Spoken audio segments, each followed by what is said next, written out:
আসসালামু আলাইকুম আমার প্রিয় বন্ধুরা। দেখেন আজকে আমাদের বাড়িতে পায়েস রান্না করা হবে। আর এর জন্য দেখেন আমি চুলাইতে তেল বসিয়ে দিয়েছি, ওখানে বাদাম ভাজতেছি। দেখেন আমার বাদাম ভাজা হয়ে গেলে উঠিয়ে নেব আমি।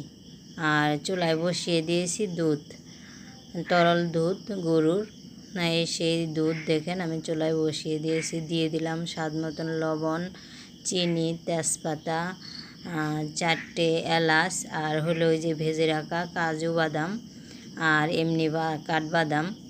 সেই বাদামগুলো দিয়ে আমি ভালো করে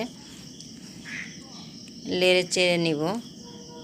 দেখেন বন্ধুরা আমার একে একে সব বাদামগুলো দেওয়া হয়ে গেছে। তো আপনারা কেমন আছেন? আশা করি সকলে ভালো আছেন। আপনাদের দোয়ায় আমিও ভালো আছি, আলহামদুলিল্লাহ। দেখেন বন্ধুরা এখন আমি এই ধুয়ে রাখা চাউলগুলা, গোবিন্দভোগ চাউল বলে সেগুলো আর কি, ধুয়ে রাখা চাউলগুলো আমি এখানে অ্যাড করে দিচ্ছি। দেখেন এই আমার চাউলগুলো দেওয়া হয়ে গেছে।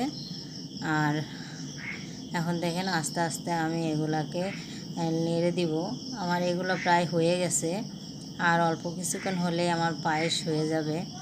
তো আপনাদের তো এমনি দাওয়াত দিতে পারি না, তো আসেন আমাদের বাড়িতে সবাই এসে পায়েস খেয়ে যান।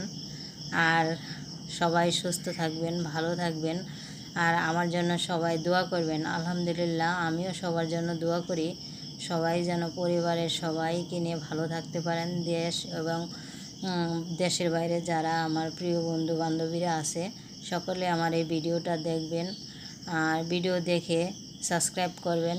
দেখেন আমার রান্না কেমন হলো তা